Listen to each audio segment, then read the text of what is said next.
Good morning. Happy Monday. May the 4th be with you. Hope you guys are doing well. Let me know in the chat who's here, where you're tuning in from. You guys are stuck with me today on Chart Fanatics Live. Marco is busy with some other things, but he will be back shortly with you guys later this week. If you're new to my live streams, I'm normally in on Fridays. My name's Matt.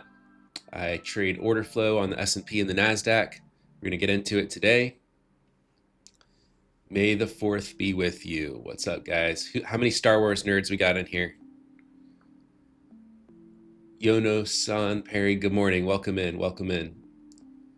Soren Peterson, greetings. Good morning. Get right with JT. Phenomenal morning. Good. Awesome. Some selling pressure coming in here all of a sudden. I clicked start on the live stream and the market just started tanking like instantly. What was that? Good day, mate. Good morning. Arrow. Curry. Welcome in, guys. Welcome in.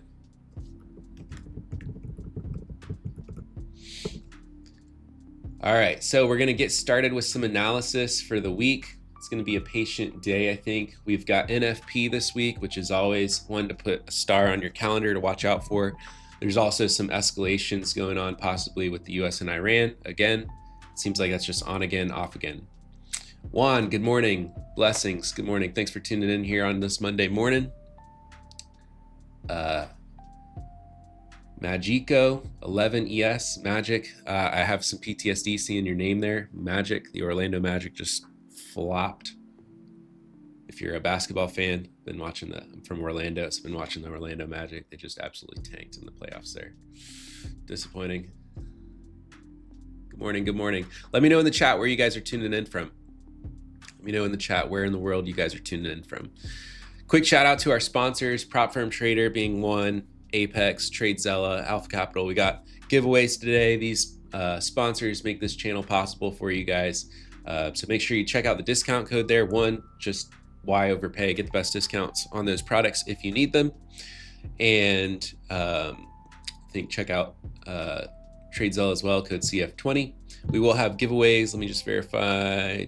Yeah, we got TradeZella 6-month subscription giveaway coming up today. We've got Alpha Capital account giveaway, Apex account giveaway. So if you want to be selected for those giveaways, they're randomly selected by our team in the background. Not really randomly. They're selected by our team in the background by people who participate, ask good questions, and are consistently in the chat participating in the live stream, learning, helping other people learn. That's the main purpose of these live streams, coming to you guys every day so you can learn from professionals how to trade the right way. All right. Welcome in from Puerto Rico. Welcome in Ghana, Germany. I'm doing well. Thanks for asking. Had a nice weekend. It was my kid's birthday, so we had a big barbecue at the house, had all the family over and everything. So it was a good time. Kenya, welcome in.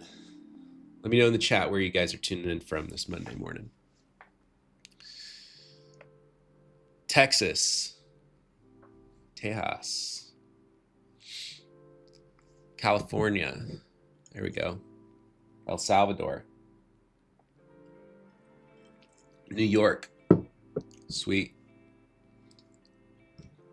Yeah, so we got great people tuning in from all over the world. If you guys aren't already over in the Chart Fanatics Discord, make sure you're over there. One, so you can claim the giveaways that we do. And two, if you'd like to connect with me and other great traders in the community, make sure you check out the Chart Fanatics Live Discord.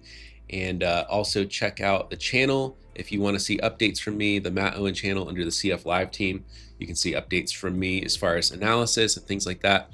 I'm going to be connecting that to start sharing more analysis with you guys daily in there. So if you want to see that, make sure you're over there in Discord. Make sure you're connecting with people. I'll drop a note in there right now to say what's up. Who's on the live stream in Discord?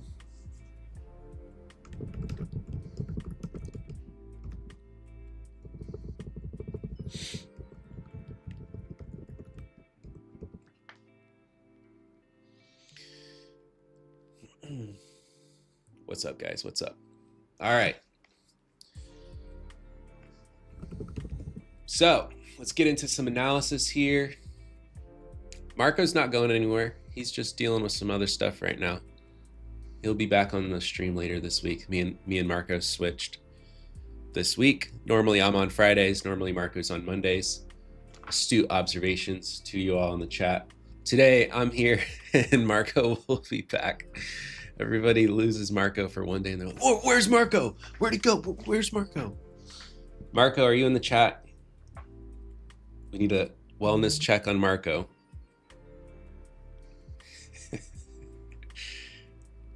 All right, let's get into some analysis, guys. So we got ES and NQ. That's what I trade. Let me know in the chat what you guys trade.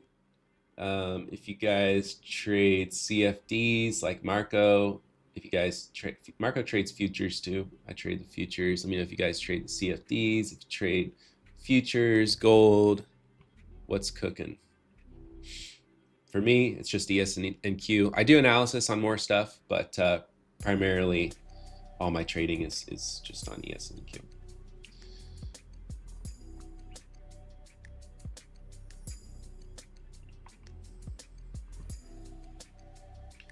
All right, so I'm gonna pull up the daily chart here on ES futures. I trade futures and options, primarily day trading futures, but even when I do trade options, I do my analysis on ES, S&P futures, and NQ, NASDAQ futures. A few people trading gold in here, NAS 100, XAU, ES.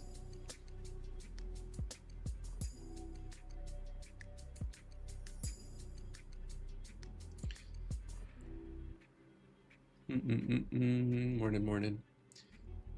Tuning in from Portugal. Sorry, I missed that. Colombia. People tuning in from all over. So check out the daily chart here for analysis purposes. So we had this consolidation area here where we spent a few days kind of in this range, just right at all-time highs. And then we got another strong pump into all-time highs here late last week, breaking out of that. Now we had a little dip overnight from some news. People got scared, pulled back. Now we're kind of back right inside this consolidation range right up here, right at all-time highs. So a little bit of a tough place. Kind of, you know, we had some aggressive sellers overnight. We had these buyers from that Pirate Day rally defend key area. So now we're, in my opinion, starting out this week, we are a little bit between a rock and a hard place.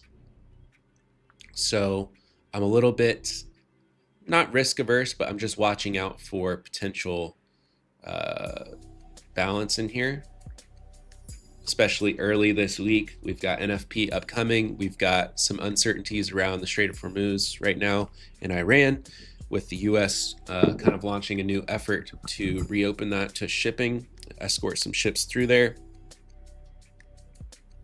So it's important to watch out for that. There's not really any planned news that I'm tracking today, but we need to be really mindful of any headlines that come out of escalations, and the tape could speed up really quickly around that. Okay, so what we're looking at here is all-time highs, but in the near term, kind of balancy conditions.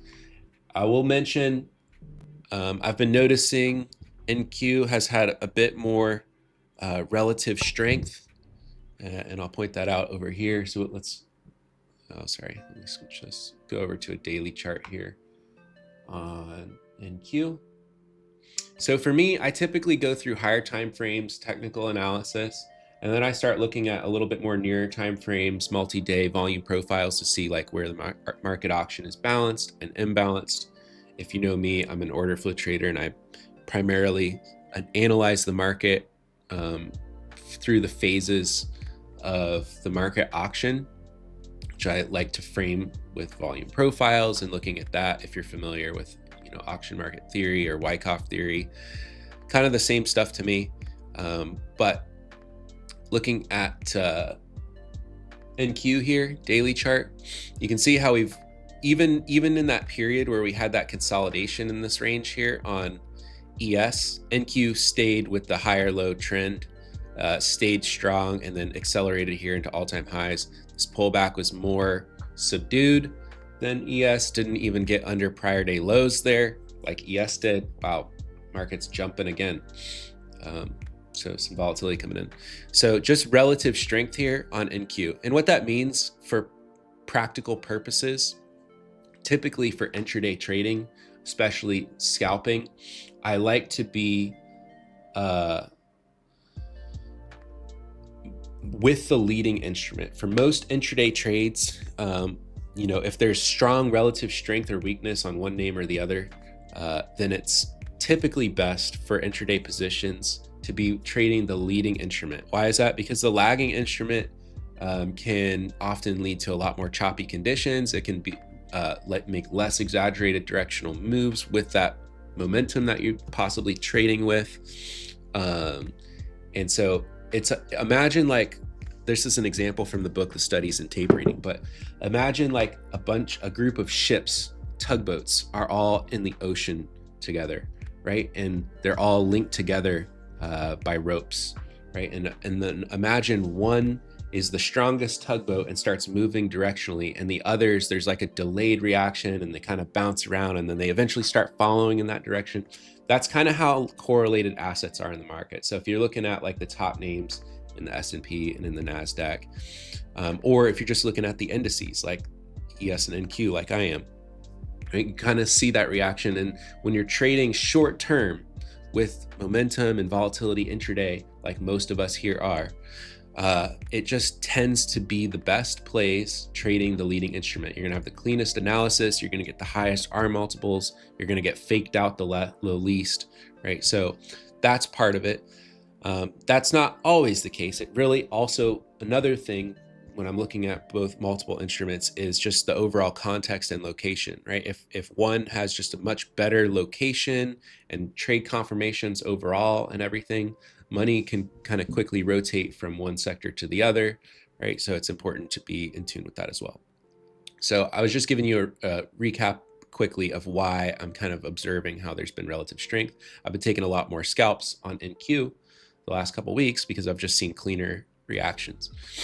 Now again, just maintaining that relative strength up here at all-time highs, very near all-time highs. ES is still lagging behind a bit. So just wanted to point that out there. All right, so let's, we got about 18 minutes till the market opens. And let's take a look at some volume profiles and kind of specific scenarios that I'm watching out for. Honestly, guys, like I said, we're a little bit between a rock and a hard place here this morning with NFP coming up, with Iran stuff popping up. So I'm going to be pretty patient here today and let things develop. Not saying I won't take a trade. I absolutely will if I see a good setup, but just be mindful of that. We're a little bit, I don't see like super clean, obvious setups based on kind of the analysis that I've kind of looked through so far this morning. But let's take a look here at some volume stuff on my 30-minute chart with some volume profiles. Take a look at what's going on ES first. And this is where I get more of my specific setups and scenarios that I'm watching out for today. So the first thing that I noticed is, one, we had a strong rally early in the day, given up later in the day, which on Friday, which ultimately just kind of turned into a balanced day. When we see balanced days, they typically form like bell curve volume distributions on the volume profile, where we see less and less volume transacted outside of fair value. What is fair value? That's just where buyers and sellers in the auction most agree like is fair value for price. And the auction just tends to decline and less people participate outside of that. And what happens is we just often get mean reversions while price is balanced. And that's exactly what we had, where price continues to seek back towards this place where buyers and sellers most agree on value. All right, so we can see that there around the point of control from Friday. And it was happening overnight as well until we had some kind of news event. Let me pull up my chart here. I have a tool,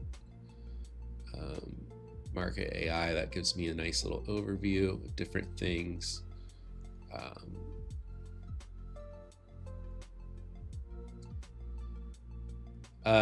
Missile, looks like there was some attacks and escalations with Iran missile strikes on US ships that were trying to open up the Strait of Hormuz, right? So there's just escalation there that could cause a bigger thing to pop off with the US and Iran again. I think people were kind of hoping that was coming to an end. So we see that aggressive selling there overnight, and that created this little low volume area also near prior day lows, and we can see that break of there, and we're kind of testing and just consolidating here now. So we're now building kind of a new consolidation here. There's kind of aggressive sellers trying to defend that spot right there. So what is that, like around 72.50 to 60s range, we'll call it 50 to 60 range there on ES. Sellers trying to defend that. We also have aggressive buyers trying to hold higher lows here. So even in the near term, same thing that I was talking about, kind of rocking a hard place. All right, so looking at the volume profile, this was the last area we had some major consolidation, and then aggressive buyers broke out of that into new all-time highs. Bam, there. Left these little places known as low volume nodes. Bam, there. Where did we bounce from? Bam, there. No coincidence, right? That's just because this is a place where there was a lot of aggressive buyers. There were still aggressive buyers there when we retested, reloaded up. So we bounced from there. So this is a key spot to watch. And as well, I think, as this low volume area too, which we also kind of bounced from here. So a couple things that I'm watching out for today. One, if we dip back again under value area here and buyers aggressively defend that again, especially kind of around, especially the upper portion around this, kind of these 30s to 40s, 72 30s to 40s, if buyers defend that really aggressively, I'll probably be looking to see about taking a long there, targeting a bounce back towards the middle of the range. So if we do get a kind of impulsive drop this morning that fails to sustain a breakdown of 72 30 to 40 area, and I'll be looking for a possible long scenario to target probably a bounce back up into these 50s to 60s area.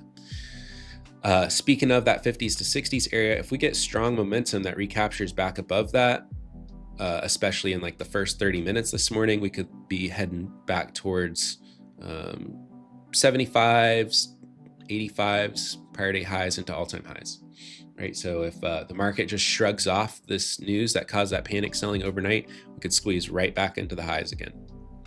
Now, the main scenario that I see for shorts, obviously, if we come up towards value area high from yesterday around these 72 80s to 90s and fail to sustain, I may look for a mean reversion, but I don't love that just being at all-time highs and the market just keeps making all-time highs. So very cautious around that setup. Now, what would shift things a little more bearish to me is if these sellers break under some of these prior low volume nodes and start really shifting structure. If pops fail under this 30 to 40 area, if we break and pops fail under this 72 10 to 15 area, that would be a sign of weakness to me. Likely probably seeking some further lows.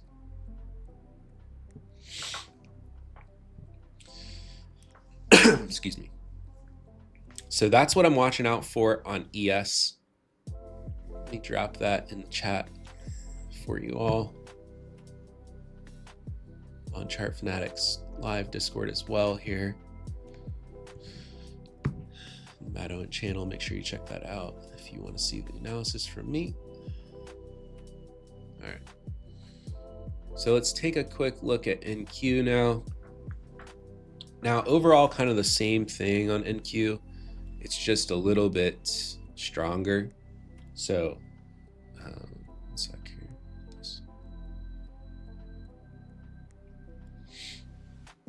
Yeah, it's just a bit stronger. You can see this last area, again, where we consolidated a good bit.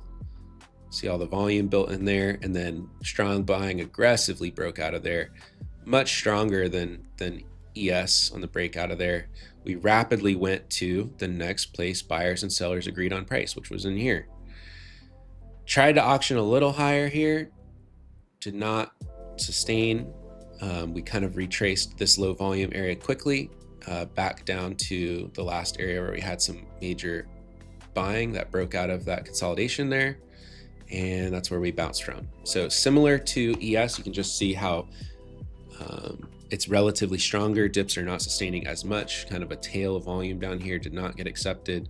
Price quickly came back into value area here, and now we're kind of consolidating here. So a little bit same thing, kind of rock in a hard place where we have all-time highs here. Sellers were kind of resisting here yesterday, failed to auction above there overnight, dropped from there, but buyers quickly stepped back in. So inside value here, for me, being very cautious.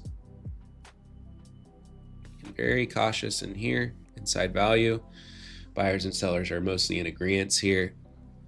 And so what is the name of this tool? This is Tradeovate, and I have volume profiles set up on Tradeovate as well as footprint charts. I have other tools as well for this. Sierra chart, deep chart, and Tradeovate I use for all kind of the same purpose, which is executing trades and volume profile charts and footprint charts. I also have Bookmap as well. That's my little order flow tool that we throw on stream here. So what am I watching here on NQ? Kind of the same thing. If we have kind of an impulsive dip here this morning that sustains really above those lows and above this zone here, if we sustain above there on a quick impulsive drop, I'll be looking, for buyers to step in and take that long, mostly targeting just a reclaim into this value area. If buyers are really strong and we sustain a significant momentum early today, and this turns into another big bear trap overnight, that could be context for another all-time high breakout here. I'll probably look for, if we can get above this value area here and see signs of strength and momentum, especially early this morning, similar to ES, then probably be looking for long pullbacks, probably just using the all-time high breakout as a target. Okay. I don't want to short anything at the highs on NQ really. It's relative, it's got relative strength. That's just not quality at all. I'm not even putting that on my game plan. If we do kind of break structure again, ideally if today or this week, if bears are able to break under this last major area, then I'll be more interested in shorts, kind of starting to shift towards shorts, targeting, prior lows, prior value area lows, things like that.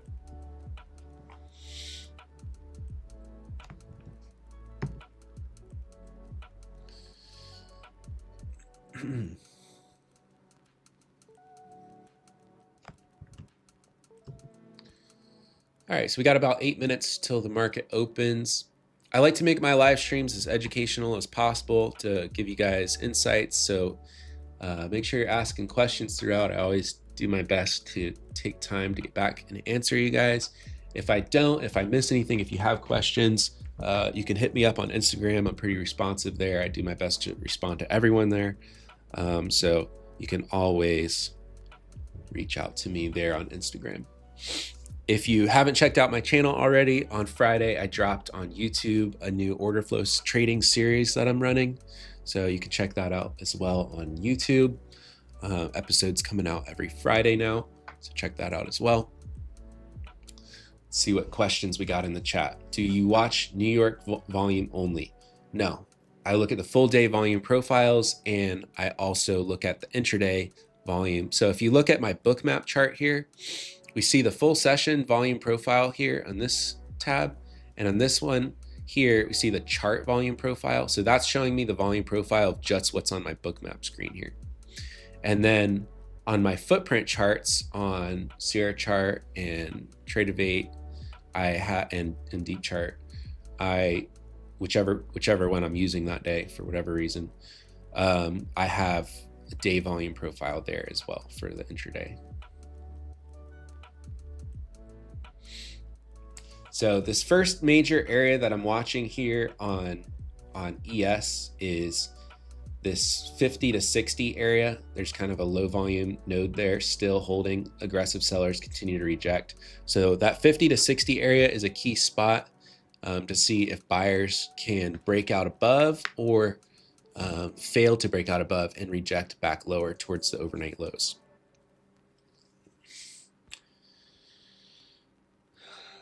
And then if we do dip back towards the lows, I'm watching mostly that low volume area around those 30s to 40s to see if it's quickly bought and recaptured.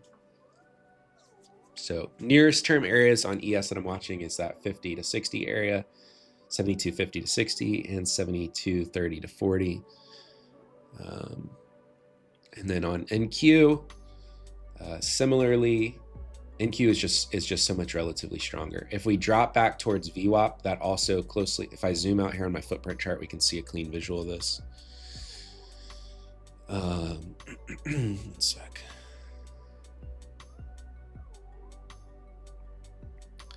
So zooming out here, you can see how the volume quickly shelves off there. And VWAP down here as well. So if we do get a quick drop down here, I'll kind of watch to see if that quickly aggressively recaptures for a long targeting back up into this value area. similar to ES. Although on ES, there's kind of those overnight sellers that we're holding below. On NQ, we've pretty much retraced those guys all the way back up into the prior day range. So we're kind of in an area where I want to be pretty cautious, unless we get, you know, a dip or a pop or something up to the extremes. All right.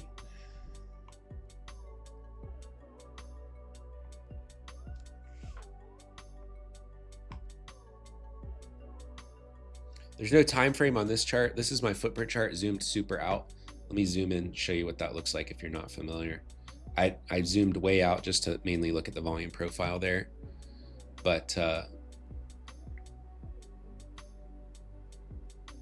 zooming in, this is showing me 10-point range bars on NQ and 5-point range bars on ES for my ES one. The red is showing me aggressive negative delta from aggressive sellers. The blue is showing me aggressive positive delta from aggressive buyers. And on the gray on the right hand side is showing me total volume. So total volume on the right hand side, delta on the left hand side, delta being the difference between aggressive buyers and sellers.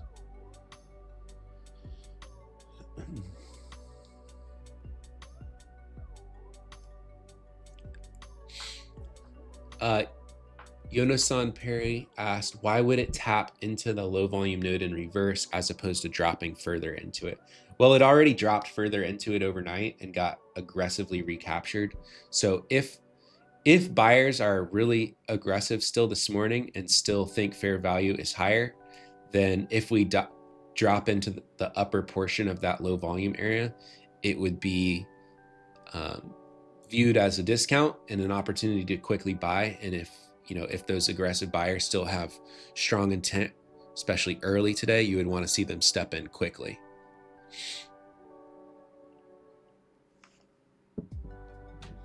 If it's not accepted quickly, then we could quickly retrace down the low volume area to the last place value is found lower. So that's why I said that's kind of a point where either it's kind of and it's right around 27,800 as well, by the way, that key hold number, 27,800 on NQ. So that's kind of like a do or die spot, in my opinion, where buyers would want to defend. And if they don't, then we could quickly head towards the overnight lows.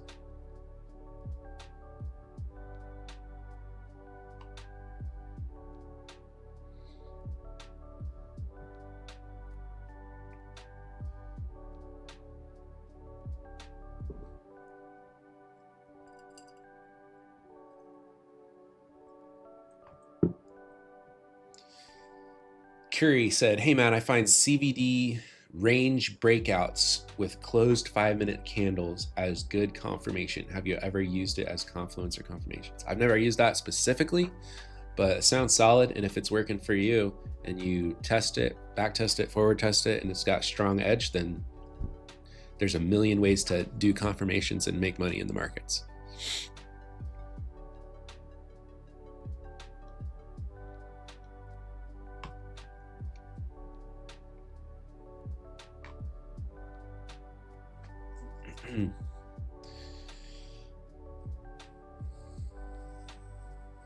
Alrighty, so we'll see what happens here. 9:30 open. I typically let at least the first 5 minutes develop.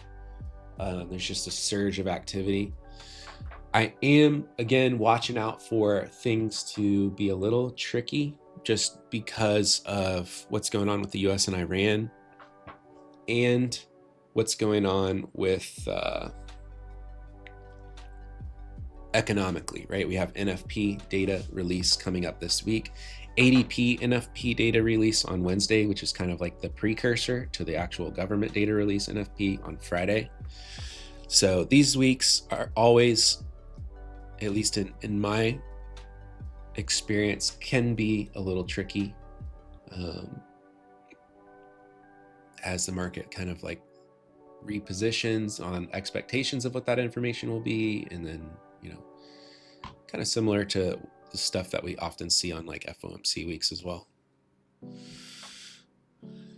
Price of gold has been pretty wild. Yeah, it has. I haven't gotten into trading gold, right? To me, it's just been, you know, a shiny object, no pun intended, where I know a lot of people hopped onto that and were making money, and maybe that's the right thing to do. Some people, that is the right thing to do, jump on with, you know, markets that have spikes and volatility and stuff like that, and can trade it well. For me, I just, you know, I trade ES and NQ. I'm good at that. I don't really need to change it. So we're coming down towards that volume shelf area, 27,800 on NQ right now. Just tested VWAP right there at the lows. ES coming down there as well.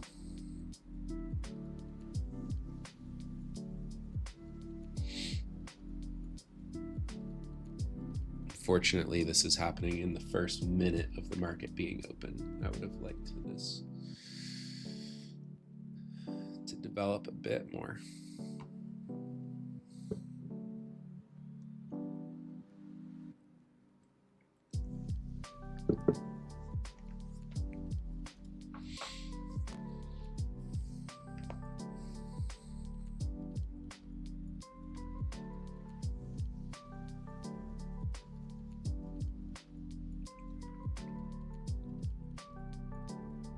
Some bids stepped in here. You can see there. As we come down closer to that 27,800 area. ES not quite dropping to anywhere that I'm super interested. NQ has pulled back closer to where I'd be interested.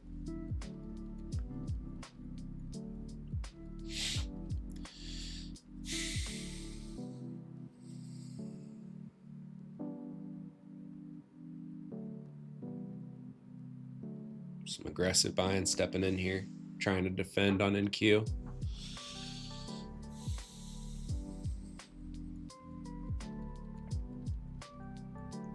It's just gonna rip out of here. Like to let it develop a few more minutes. Haven't quite really dipped into and at under that 27,800 area. Would like to see that tested.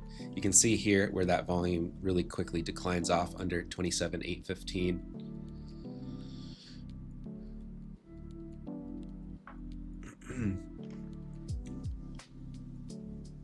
So I'm kind of looking at like this area down here actually.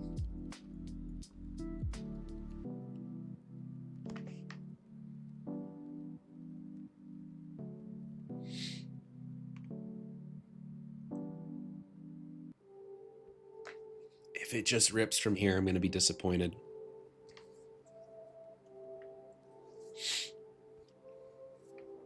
But it's all good.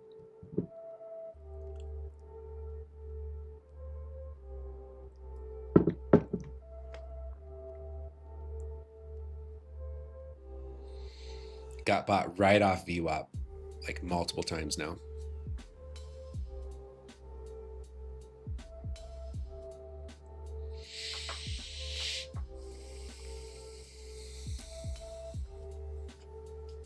A little choppy here.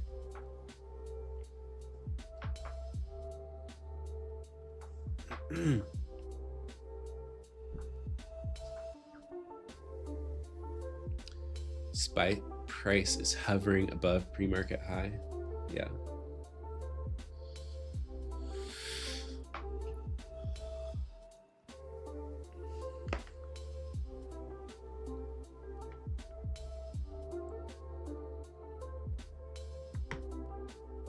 Not looking at SPY specifically, just looking at ES right now.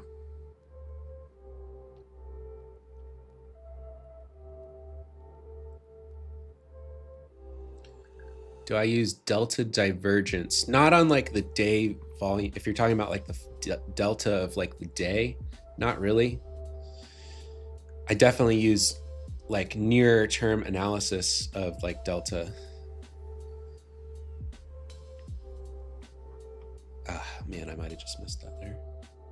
Let's see what happens if we pull back one more time here. Aggressive selling is coming in strong here though. Keeps driving price down, but I still have to first look to be a buyer down here until if this area breaks and it drops further, then okay, that would be new information, but I have to first look to be a buyer down here still.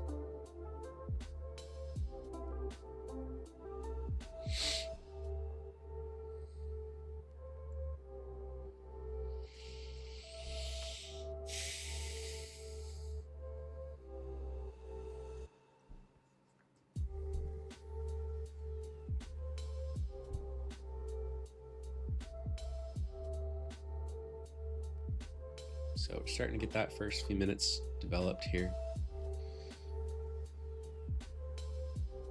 Yeah, I've looked at the bookmap footprint. I just don't love it very much, to be honest with you.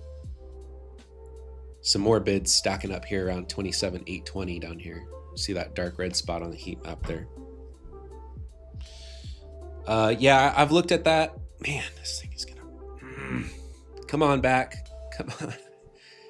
That happened too quick. I didn't quite get an entry there, but it's getting a nice bounce off of here now.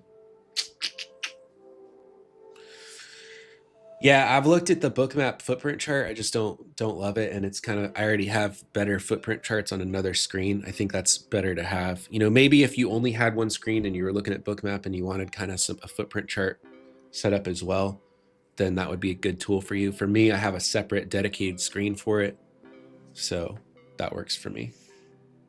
Oh well, aggressive selling dropping right back down here again.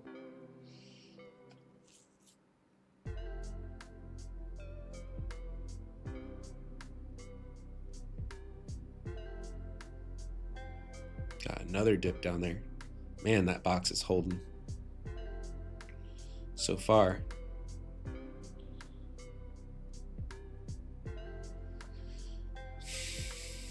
Some kind of bid or something being worked right there.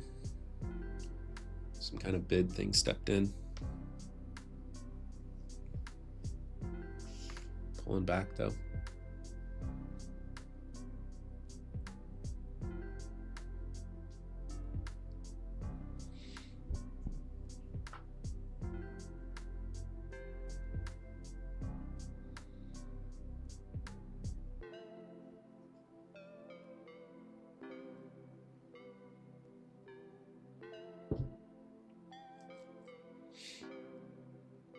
There's some interesting orders.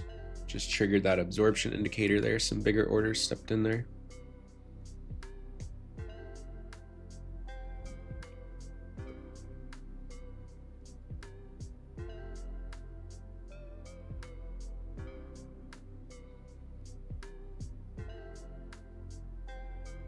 Some buying coming in.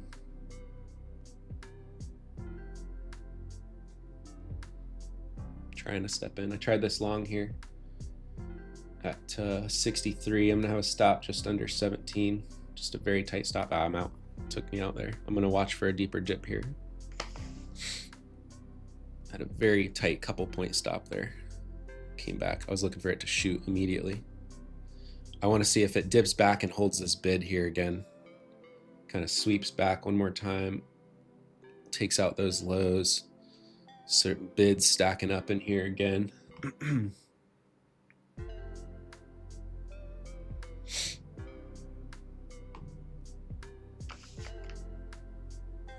man, it just punked me. Swept back one more time. I was looking for it to shoot kind of immediately. That's why I had just like barely a 4-point stop there.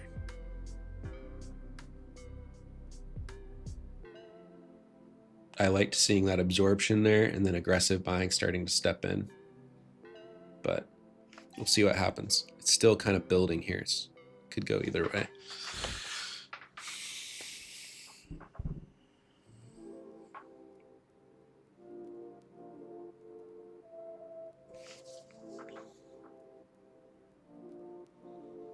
I would like to see it kind of sweep out these lows one more time down into this zone, that volume shelf there, and that would be a lot more interesting.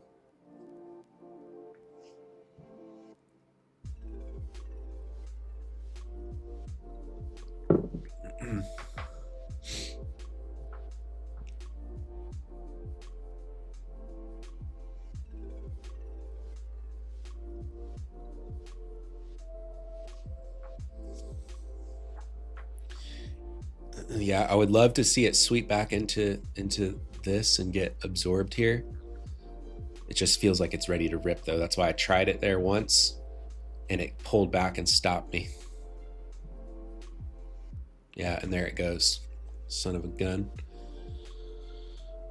Yeah, it got me for about a 4-point little stop there. And my stop loss I bottom ticked the move with my stop loss, guys. I was trying to be a little fancy with it and trying to catch it immediately.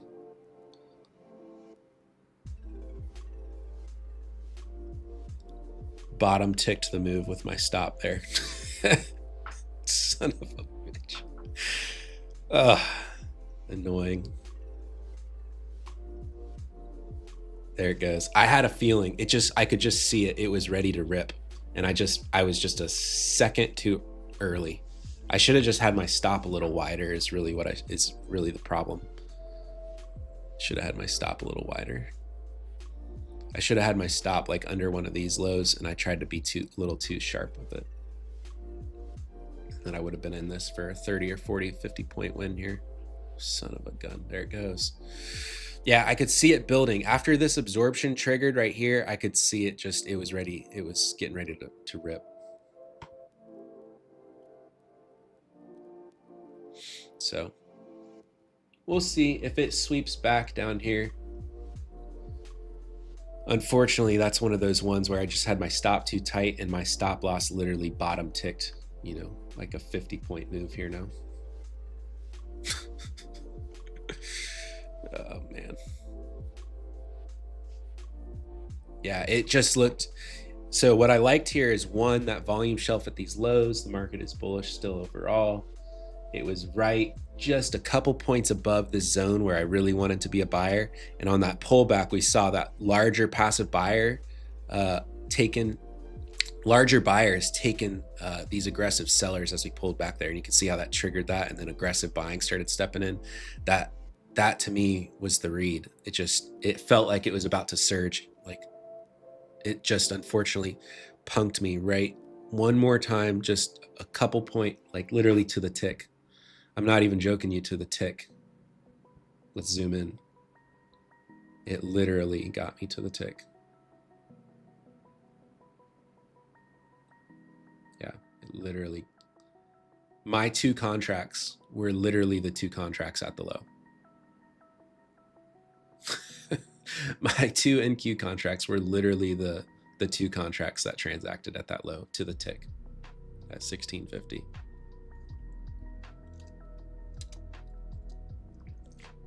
So that's really cool.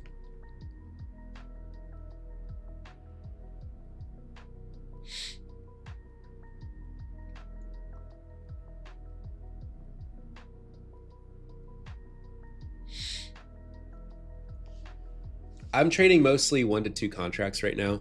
I was trading bigger size a few months ago, but I've kind of just, since the new year, the market got kind of choppy and I was just kind of sizing down and cruising. I'm still trading really well though. Been mostly just trading 1 to 2 contracts on both ES and NQ, but working my way back towards trading more like 4 or 5 contracts.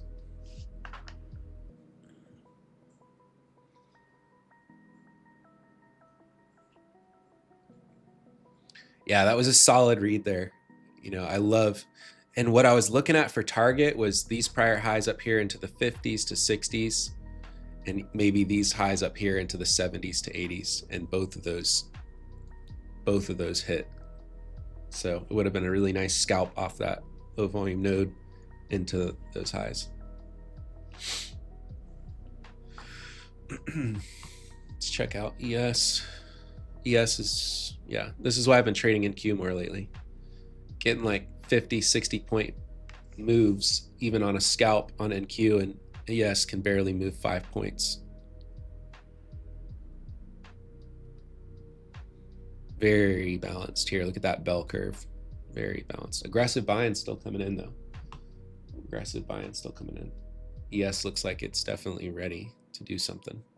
A lot of aggressive. Look at the surge of aggressive buying here now. Wow. Look at that. Wow. That is a lot of aggressive buying there. You might want to break this thing out to the upside now.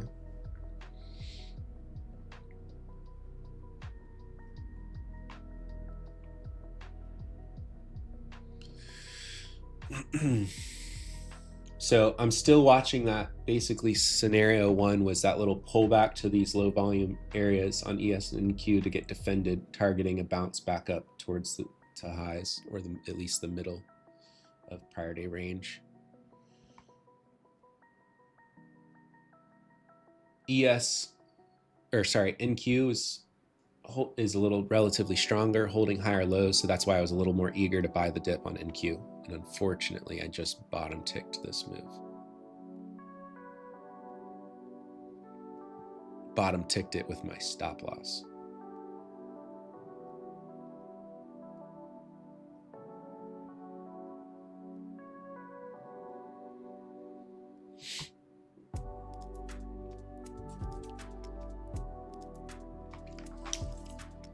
But inside value here, not loving it.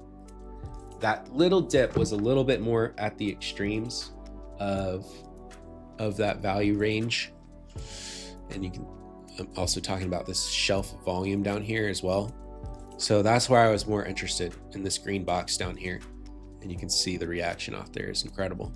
But inside the value area here and then up at the highs, I'm not as keen on chasing it.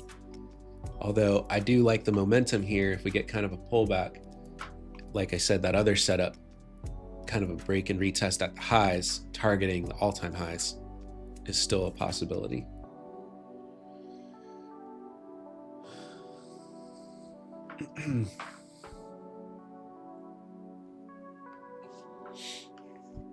So this is an interesting point around here where we've had some larger volume transact and we're now above that zone right there.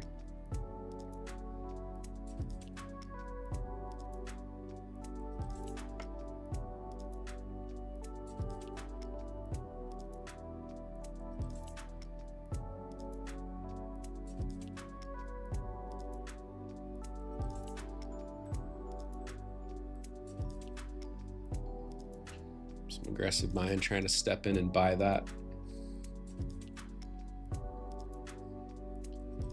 Took that long there at 75. I'm gonna have a stop at 70. I'm actually trailing it right now.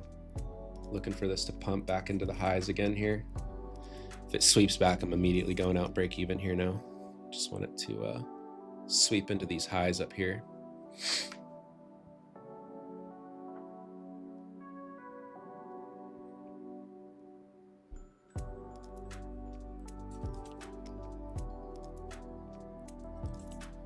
Stopped me break even there. See if it sweeps back into here again. I will look to re-enter. Son of a gun. Did that thing just take me out break even and rip?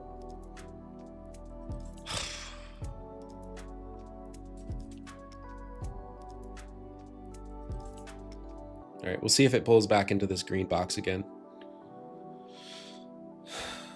Man, that is annoying right there. That's 0 for 2. Now that one took me break even right as it ripped into the highs. And there was the target right into those prior highs there.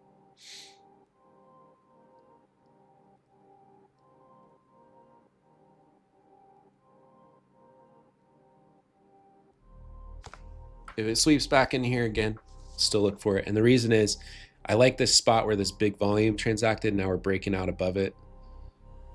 We held that pullback. Like, look at that right there. It's the exact point it held. Still watching if we hold a pullback here, getting a little bit more of an aggressive pullback now.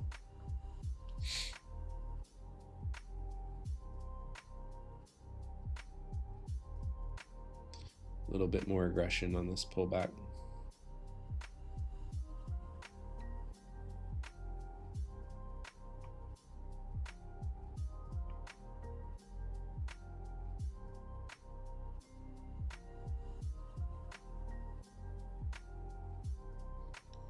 Some aggressive buying coming in again here now. Tried it at 62. Got to stop just under 60. Very, very tight. Trailing break even again. Let's see if this can shoot back up into those highs above those 95s to 27,900. I liked how this bid held right here. We saw that selling decrease. Here's a nice pump. I'm gonna take half off right here just to cover those fees on those last few trades. That was about 20, almost 20 points there for a first half. I'm gonna hold the second half to see if we go break out these highs now. I'd love to see this thing crush into the 27,900s now.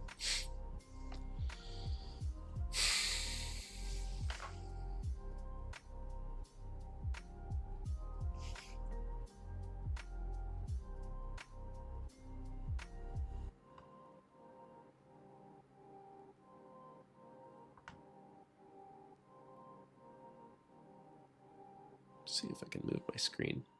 Watch this play out now. I'm not touching it again.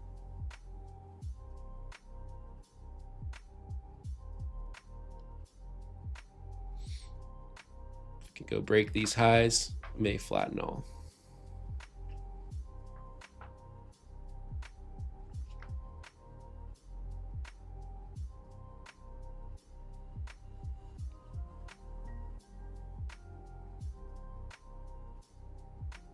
Comes back and stops me, I'm probably gonna give up on this idea. It's just not strong enough.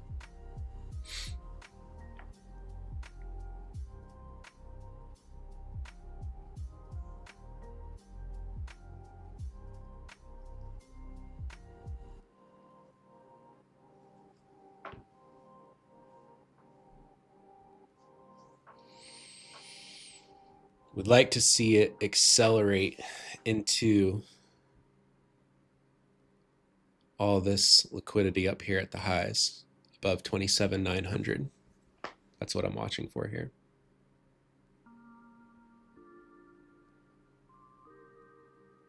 And I'm stopped. Break even second half again.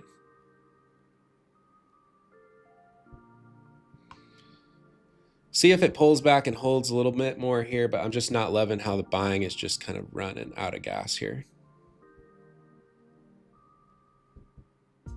Keeps like pulling back. We're seeing the absorption and aggressive buying stepping in initially, getting a pop off of it, and then just kind of fading.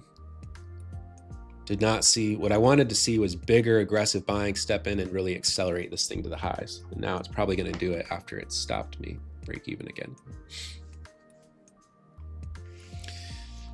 Hi, Matt. What does your trading routine look like? How do you cope with the losses in trading? And does journaling help you grow as a trader? 100%. So trading routine for me is getting up.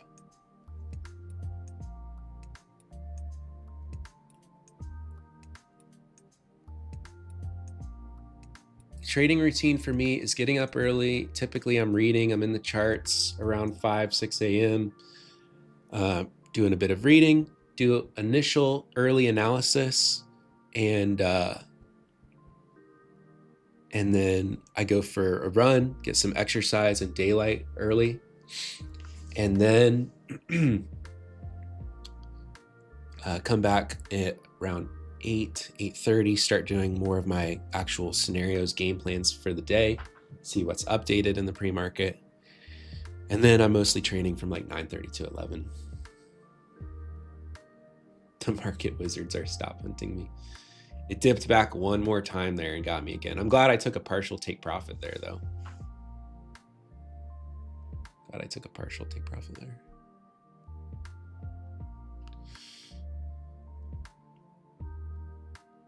I'm I'm a finger tapper. No, my mouse speed is not big enough to go across all 6 of my monitors, so I'm constantly like picking up my mouse and dragging it to move my mouse around my screens if you hear me tapping. I got a lot of screen real estate to get my mouse across 6 monitors here. All right, now we're getting another pullback. So we've tried 1, 2, 3, 4, 5, 6 times here to get up over these highs into those 27,900s, and buyers just kept running out of gas. So I'm not trying it again here. If we come back to these deeper lows here, I'll be more interested. Getting rid of this now. But here, this is just kind of low quality middle range chop for me now. We do have this little intraday structure here where that bigger buying kind of initially came in. So this could be interesting down around here. But I feel like I'm just hunting a little bit more too much because I missed this. This dip buy is where I really wanted it down here and missed that. And now I'm like trying to find continuation on it.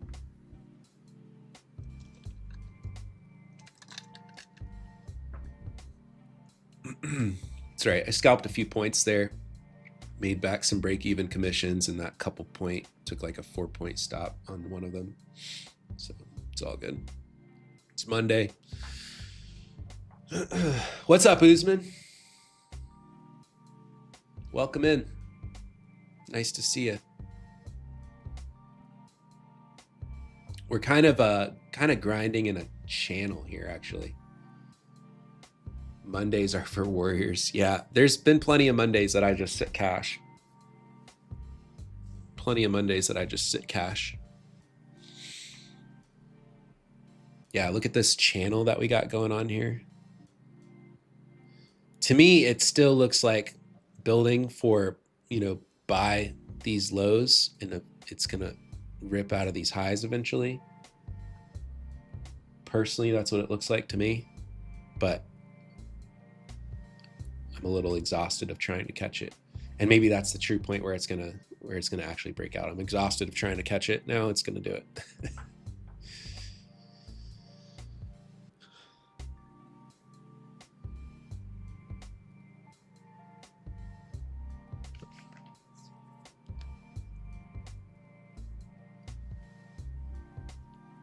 Absolutely. It's extremely important to be consistent in life and trading. Extremely important to develop consistency and discipline in multiple areas of your life. And if you're not, you're going to have a harder time doing it in trading.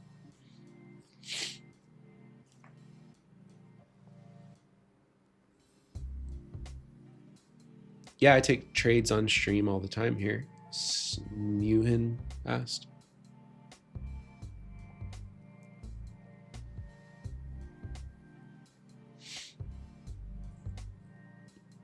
So buyers are coming in aggressive now at these highs, trying to drive it higher. Looks like buyers are trying to get out of this channel now. It looks like to me.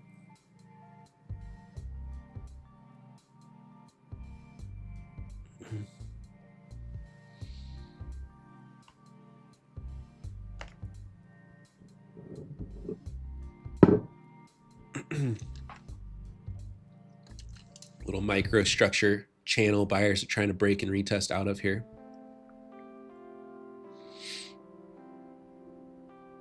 ES is staying bought and aggressive here at these little highs too, trying to break out of these pre-market highs around 72.55. Both of them are trying to break out now. Trying to.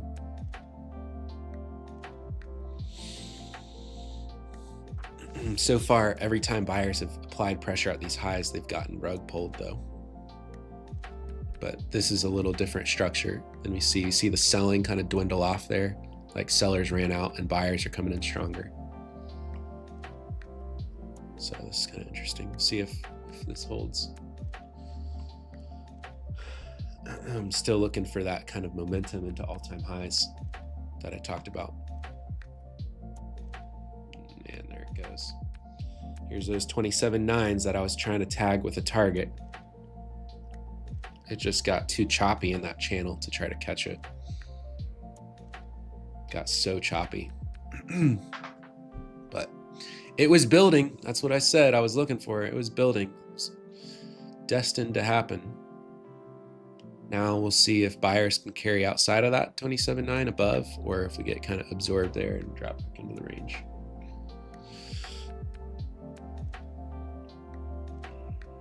Personality traits do you think you have to have an order flow scalper that you don't have? Tendra, you should, that's a good question. You got to be very quick thinking, quick executing for any scalping strategy. Order flow adds data that gives you precision and true understanding of the auction, not just guessing based on price action alone. So it gives you a little bit more confidence and precision. But in general, I mean, you need to be mentally flexible to quickly accept when you're wrong, and but also, you know, rigid enough that you're not just like blasting off trades anywhere and everywhere. You have a relatively repeatable framework for the types of trades that you're looking for at the right locations and things like that. So you need to be flexible, and it's almost counterintuitive. It's almost like two things. You need to be flexible to accept small losses when you're wrong and mistime things. And you need to understand like the auction is dynamic. It's not as simple as like trying to trade a price action strategy which most don't really work anyway, is like moving averages, crossovers, or some simple price action structure pattern that you look for. It's a little dynamic, so every trade is a little bit different. There are very, very repeatable things that you look for, and very repeatable things that I look for in terms of like absorption, aggression, and reversals and things like that. But you have to be both mentally flexible to identify that and rigid at the same time to be systematic in the locations that you look for and the processes that you follow and things like that, because people will be too dynamic and start thinking they see things everywhere at non-key places and just like blasting off low quality trades, and that will get you into trouble. Some bids stepping in right here down at the bottom of this channel that we were in before, which is interesting, I think.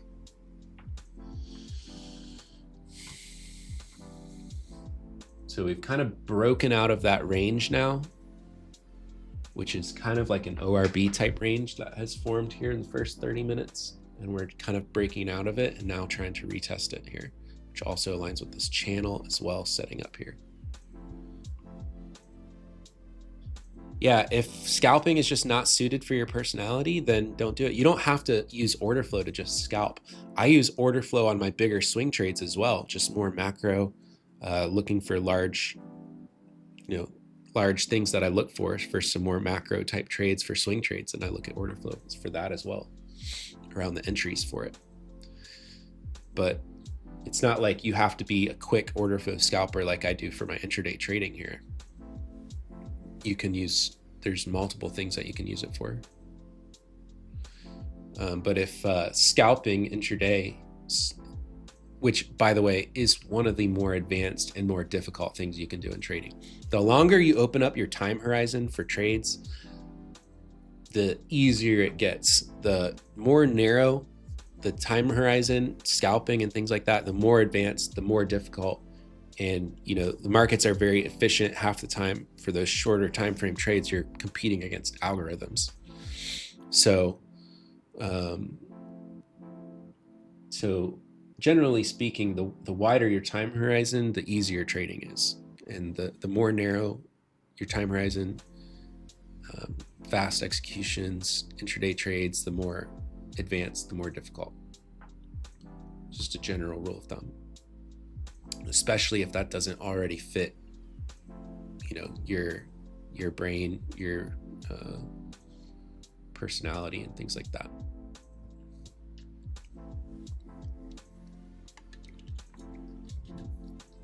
So you have to always find what works for you. The mistake is always looking at what someone else is successful with and trying to just copy it one-to-one and force yourself to fit to that if it doesn't align with you. So you always have to find what works best for you. There's a lot of bids kind of stepping in on this dip back here. You can see more bids stepping in down here.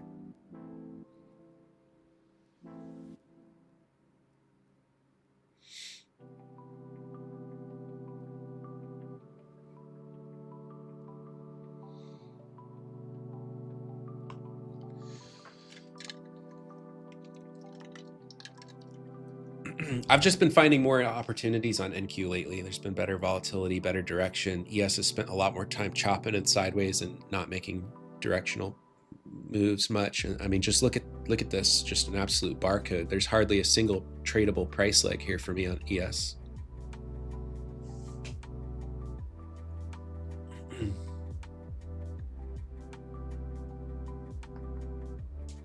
I do like how buyers are trying to defend here. There's a lot of bids stepping in on this pullback here.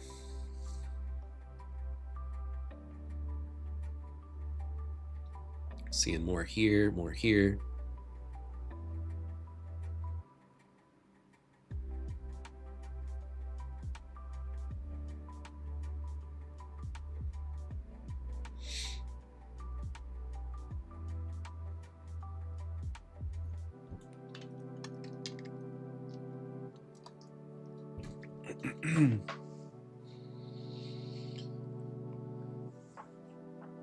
I don't cumulative volume delta for the day. I don't look at that a ton, except for maybe more macro reversals and things like that. It just depends on the situation. I don't always look at like that for the day, very much.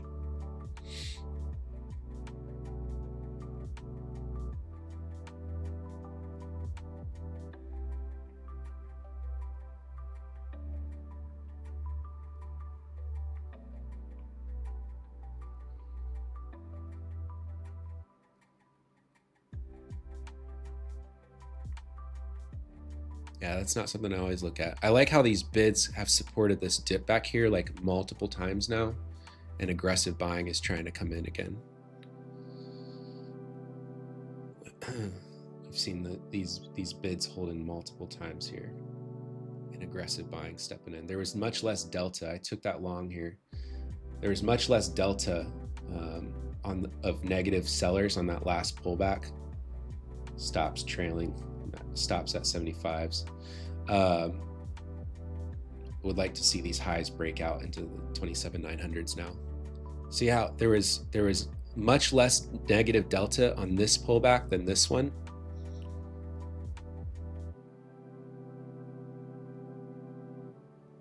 Just coming into these highs here. I'm going to take half off here. Oh my goodness. Whoa. So other half just trailed break even. Holy crap. That's why I always have a hard stop order in. My goodness. Look at this, guys.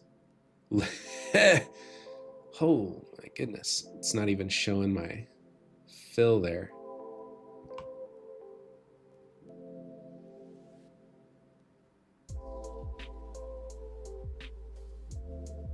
So literally I took profit on those highs because I saw the buying like fading out there. See how that point, and it just dumped lightning fast there. What the? That could be an Iran headline or something. That's why I always have hard orders set. I'm glad I got filled there. That's why I always have hard orders set.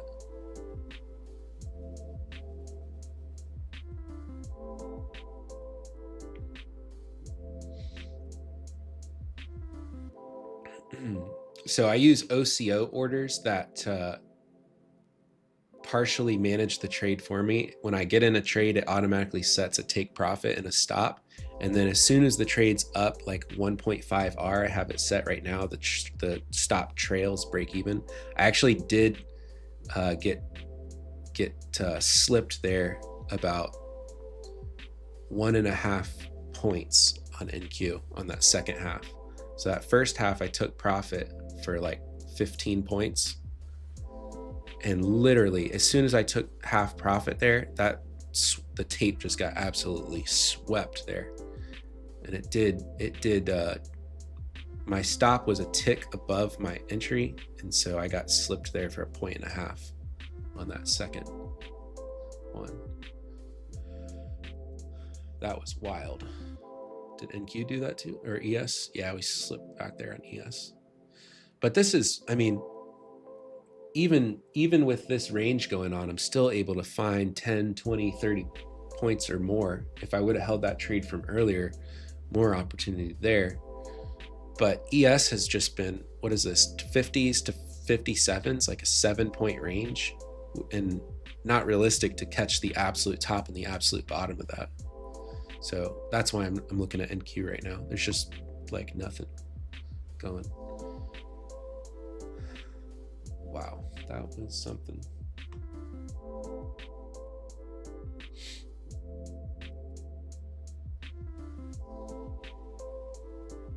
Yeah, we didn't quite come back down to that 27,800 area.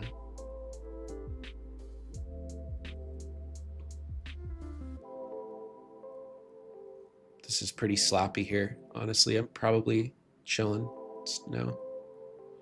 I liked the break out of that structure, momentum building.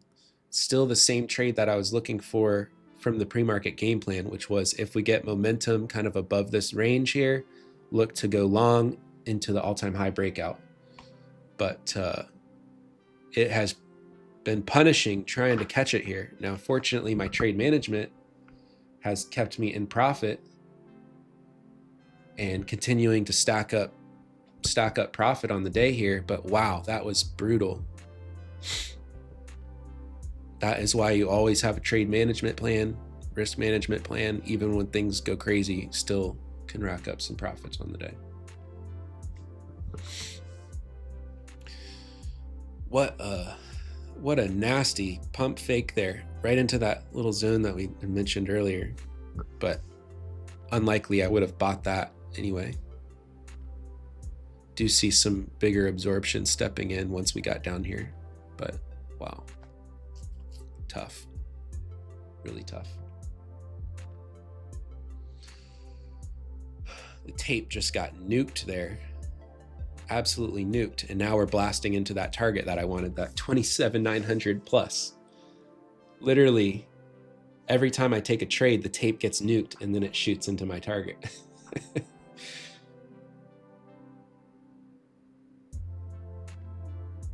Yeah, trade management is clutch. I would be having a red day right now if I didn't have a very, very tight trade management system.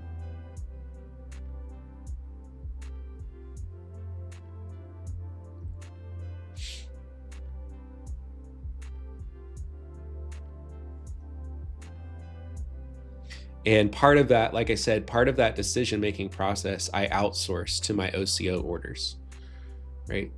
Especially for these intraday scalps like this. Especially on NQ, because it often happens quicker than I can even manually move my orders.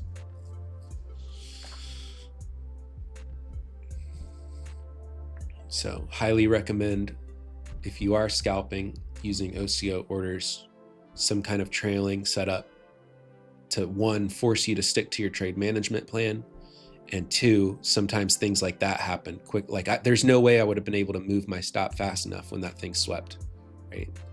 So thankfully, you know, I got slipped 1.5 points there on my break-even stop. If I was trying to manually manage that, I probably would have eaten like a 30-point stop there on that.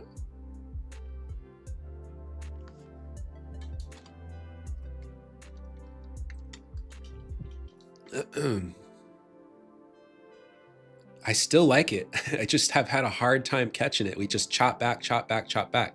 I still like this 27,900 plus target, and we still are tapping into it now.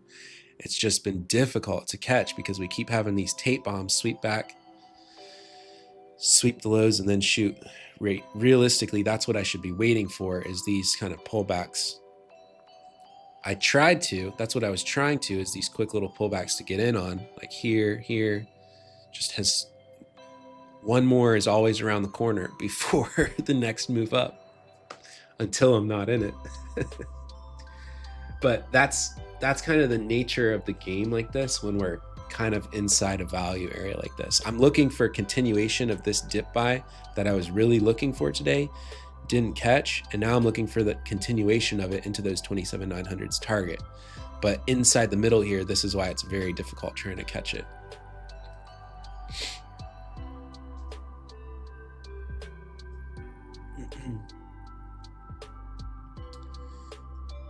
Alanis said, camera quality looking fire, Matt. What type of camera do you use? Honestly, guys, I'm not a camera expert. I've gotten more into it for making content for you guys just to be decent quality. But the lighting is more important than the camera itself, in my opinion. Like, you could have a lower quality camera and just have good lighting set up, and that's going to be a bigger difference. But I'm just using a webcam here. It's the Insta360 webcam.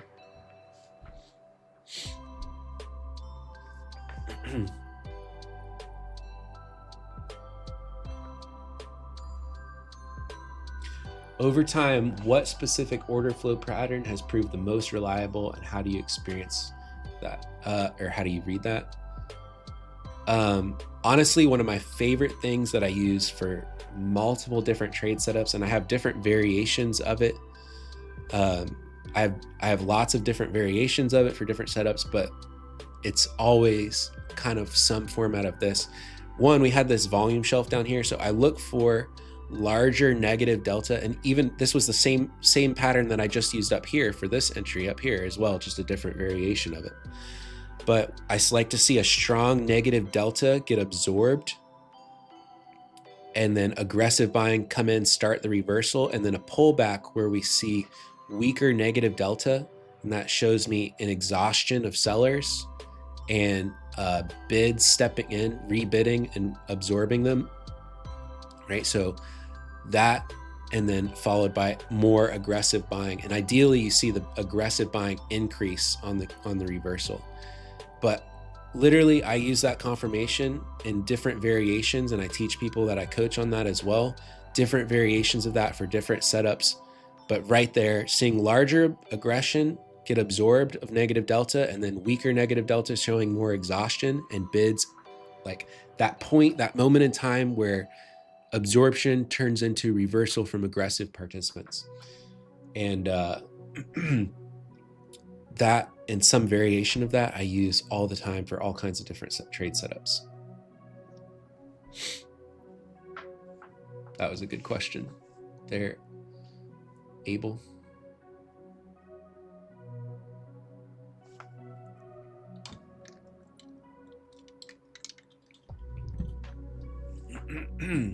This is a little messy. This is a little messy here. We got channels all different ways kind of forming up. Because if we zoom out here, you know, ultimately this is kind of a channel here. I don't like channel-y conditions. I'm trying to like make lemonade out of lemons here. But we had a channel forming this way. Now we're grinding our way up, forming a channel this way. Just not easy for sure. Definitely recommend, you know, I'm being pretty precise with a few scalps. Fortunately, I've padded a little profit to start the week here, just by some really good trade management. But highly recommend staying cash in these conditions here, especially on a Monday. Highly recommend staying cash in these kind of conditions.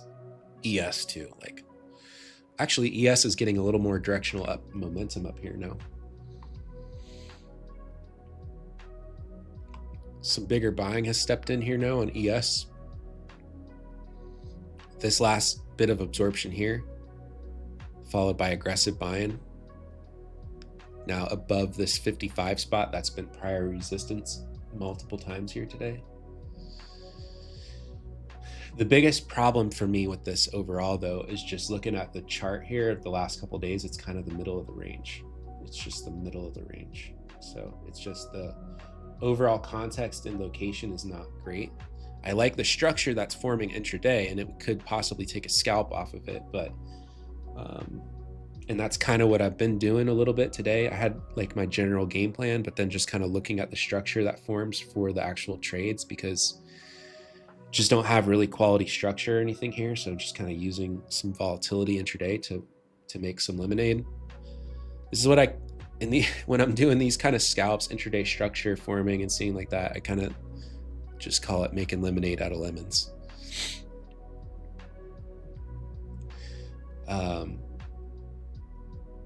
Actually, ES is kind of flipping a little stronger and looking a little cleaner now.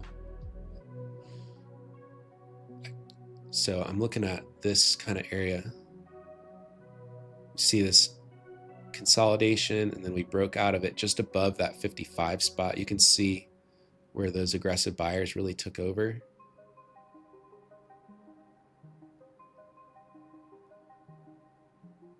And broke those highs. You see this low volume node here on this session volume profile between like 56 and 59 here. If a pullback comes there, if aggressive buying defends and means business there, then could be an entry point targeting, you know, the overnight highs, prior day highs.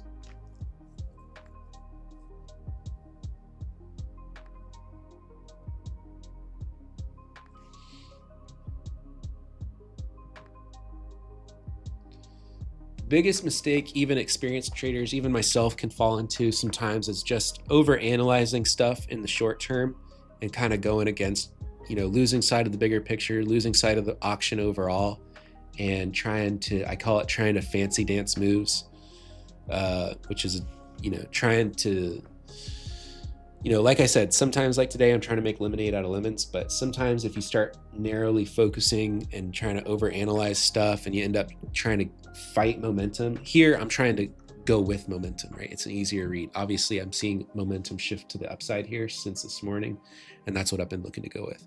But sometimes you can get caught up trying to go against momentum, trying to fight a trend, overanalyzing things in the near term and not realizing, like looking at the auction overall, looking at volume profiles overall, things have shifted and you're like trying to go against it. That is a mistake. Yeah, good question, Lord Funded. Congratulations on the Alpha Group Challenge giveaway there. Make sure you head over to the Chart Fanatics Discord to claim it. Yeah, so, and speaking of, I think now would be a good time to kind of go back to the volume profiles here and reassess. Let's have a mid-morning reassessment here. That's a good transition. To look over here.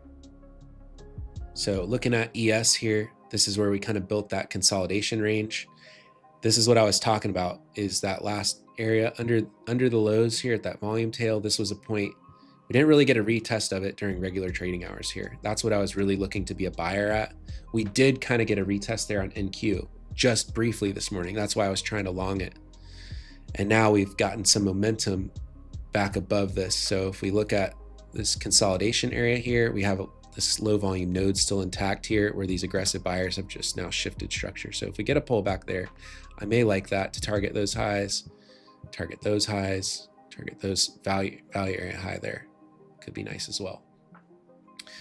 So momentum is shifting. Now to the flip side, if this doesn't sustain and if we do drop back in this high volume area, that would be kind of a sign of weakness. If we don't sustain outside of that now, I would watch out if sellers get back in there. You would want to see buyers defend this now, shift this structure, and start moving towards highs.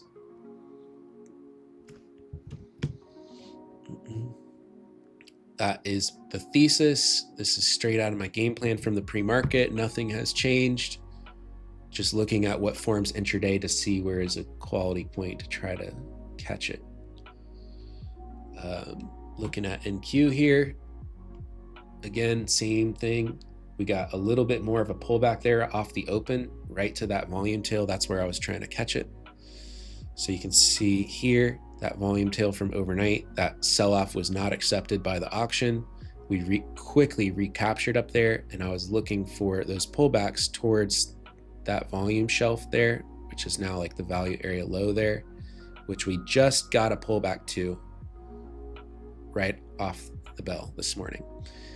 Unfortunately, my break-even stop hit, I was a little too tight on it, and I would have pretty much bottom ticked the day now if I would have been able to hang on to that. That's unfortunate, but that's okay. I still caught a few scalps today, still made a little bit of money. We'll still see if something else sets up. But now NQ is kind of testing this value area high, same with ES. So we need to see if buyers can get above this and maintain strength up here, and we could continue to squeeze into all-time highs. I don't really want to chase it up there. I wanted to find a way to either catch the bottom reversal here or the momentum building up into this, maybe on the break of the point of control, heading up towards this area up here, and use that momentum into the all-time highs as the target. That's what I was really trying to do.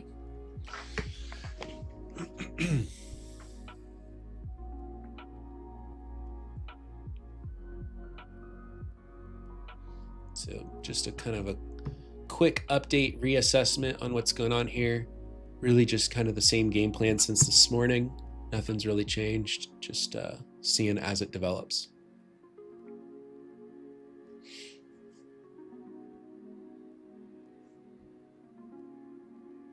Overall though, intraday kind of in this channel, little tough action, not easy.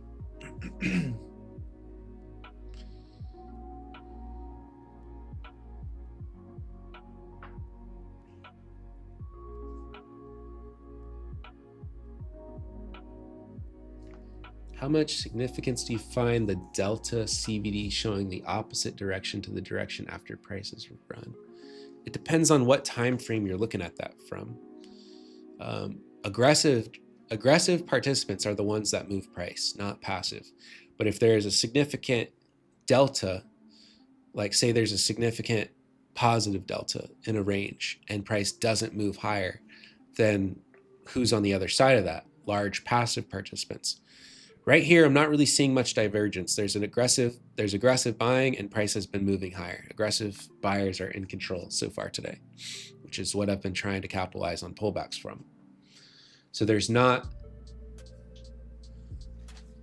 much divergence here. So if you're talking about today, I'm not really sure what you're talking about. We have a positive delta, price is moving higher. We can see the increasing size of aggressive delta of buyers as price is driven higher, and we see the smaller delta, smaller bubbles of sellers, right? It's just aggressive buyers are in control today so far.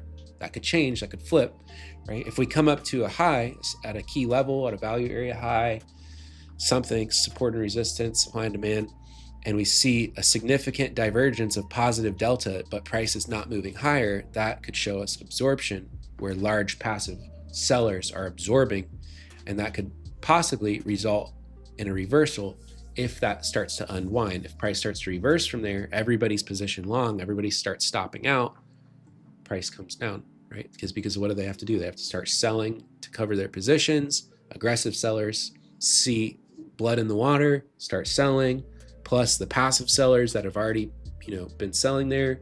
Now, what are those passive sellers doing? Are they taking profit on earlier longs, or is that a key spot where new shorts are coming into the market? I don't know, but we see it on the order flow.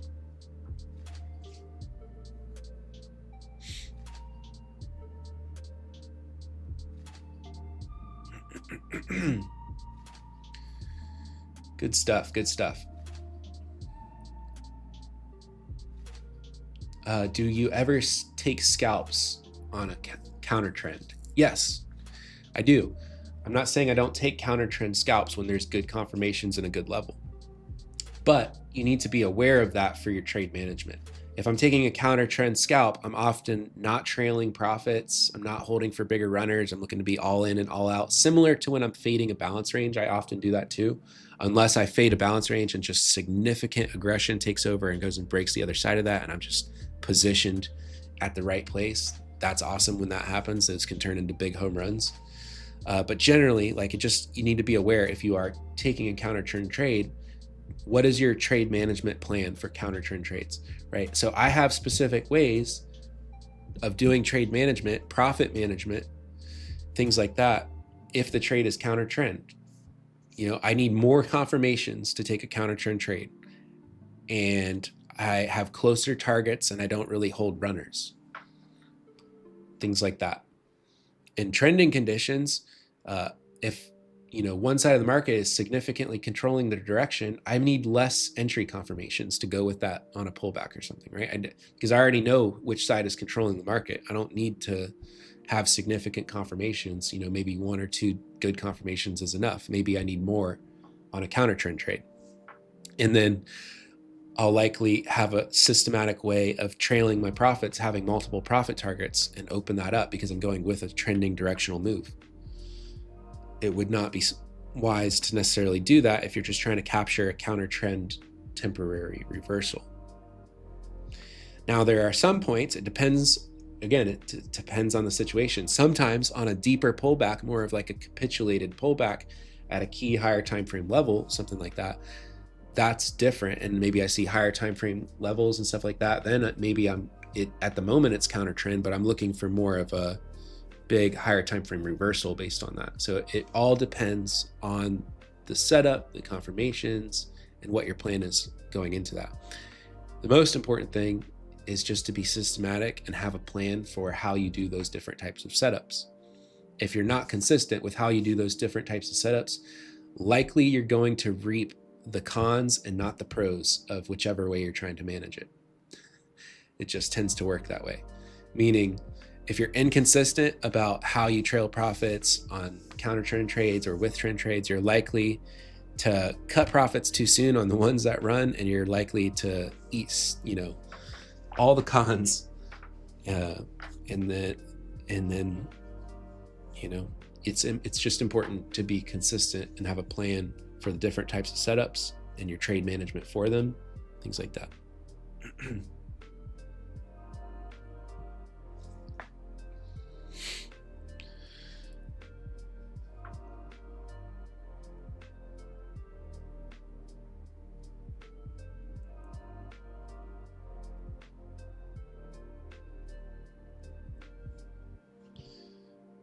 Why was your target at 27,900? I just liked how all the liquidity was stacked up there. That was the biggest thing. It's a key whole number, 27,900. Just big whole numbers like that tend to react. A lot of eyes are on them. A lot of orders are placed around them.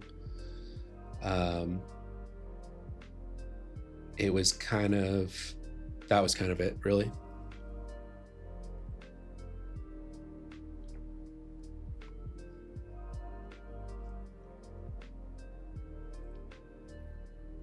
Do you ever go on losing streaks? Golden Trades asks. Of course. Anybody that tells you they have a 90 bajillion% win rate in a ridiculously high R multiple is full of shit. Everybody loses. Everybody goes on losing streaks, right? Sometimes you go on win streaks. Sometimes you go on lose streaks. Right now, I haven't taken a losing day though in a few weeks. I think like 3 weeks. So I'm doing good. But it's not always like that, There are times where I have 2-3 day losing streaks, rarely more than that.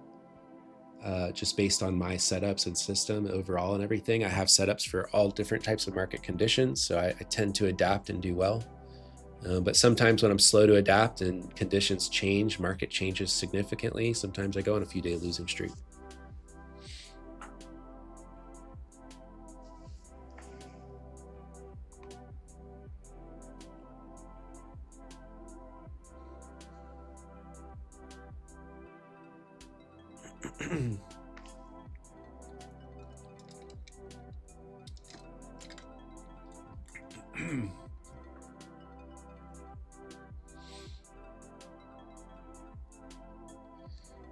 Can you back test? The best way I like to do back testing with order flow, I don't have a systematic price action strategy that you could run a back testing software on. But if you do find a strategy like that, like an ORB strategy or something like that, some of my setups are closely aligned to that, and they're kind of like a foundation, like initial balance reversals, ORB type momentum breakouts, things like that are kind of a little bit foundational to a lot of my trade setups. But then I have very precise ways of trading them with order flow that increases the expectancy with them.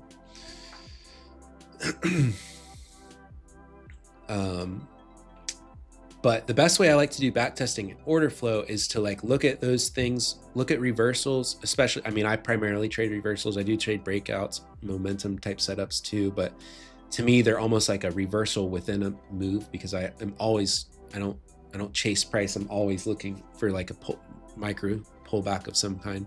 So in a way, it's almost just like a mini reversal.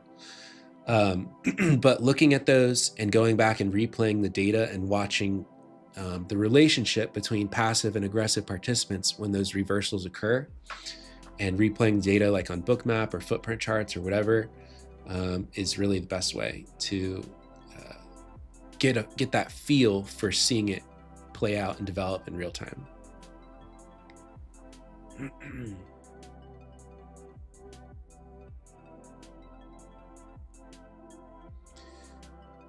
Yeah, I always wait for retest. I don't really just chase a breakout. Generally for break and retest type setups, I like to see, a surge and aggressive delta confirming, a strong breakout, and then weaker delta on a pullback to get into, especially where, I see bids or offers defending that as well. But it's all about just understanding effort versus reward in the market. Reward being price movement, and effort being the size and strength of aggressive participants. So it's all about just learning to read effort and reward versus of aggressive participants in the market, where they're driving continuation and when they are, getting exhausted. Because the passive participants generally are like, kind of act like guardrails to price movement. They can resist it, but it's ultimately aggressive participants that drive price movement. So just learning to understand and read in real time effort versus reward on the order flow, especially around key areas from the market auction, like looking at volume profiles, high volume nodes, low volume nodes, structural things from charts like supply and demand, support and resistance areas, and then learning to read effort versus reward on the order flow around those is the edge.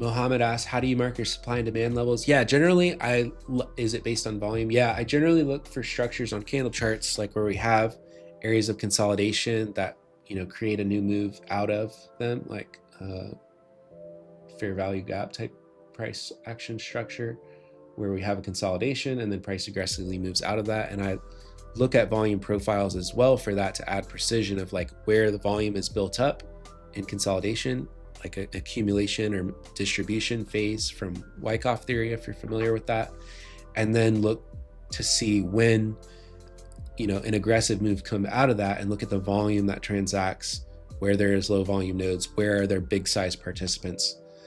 That gives me very specific and high probability locations to look for retests and to actually use those levels to trade off of.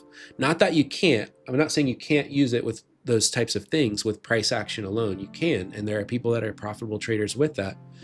But I think you would be challenged to have as much precision and as much risk versus reward, which is a result of precision, as you do with order flow adding on top of that. And congratulations, Yonos Son Perry. Check out the link there to claim the TradeZealous subscription giveaway for 6-month subscription. That's awesome.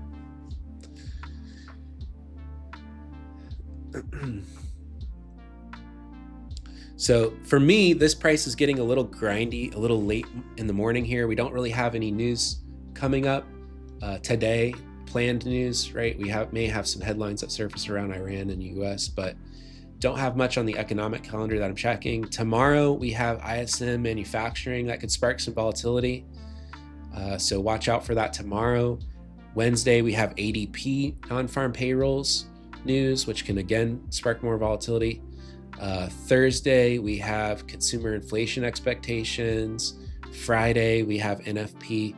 So I'm happy to take a few scalps on a Monday like this and just pad a little profit going into the week. We have bigger news events coming up, like I said, NFP this week. So make sure you're watching out for that.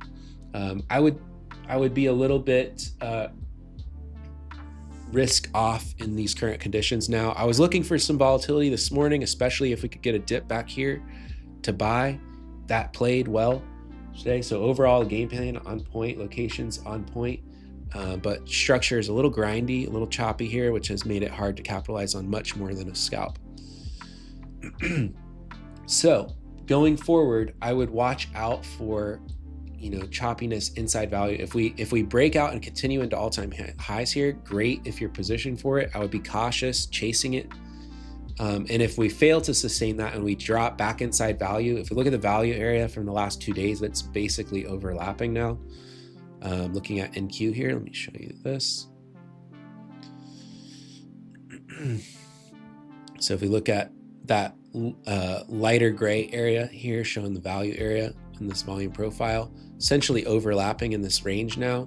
We failed to sustain down here. So far, we've had resistance up here. If we do go break this out and uptrend, great. If you're positioned for it, I would be cautious chasing it late.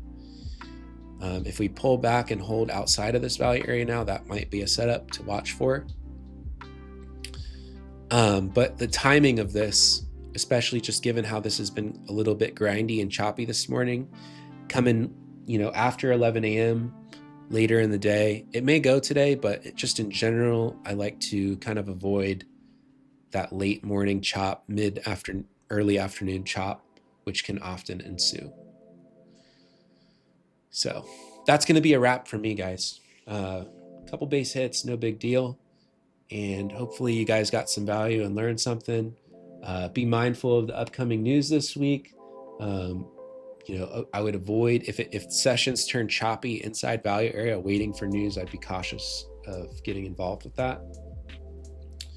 And check out the new episode just dropped, Trader Griff, on the Prop Firm Trader podcast. Link from the team there if you want something to learn from as well. I will see you guys back here on Chart Fanatics next week. We've got Marco taking over this Friday. We did the switch this week, so you'll have Marco this Friday. But thanks for tuning in, guys. Hope you guys learned something, and I will see you guys back here next week. Thanks guys. Peace.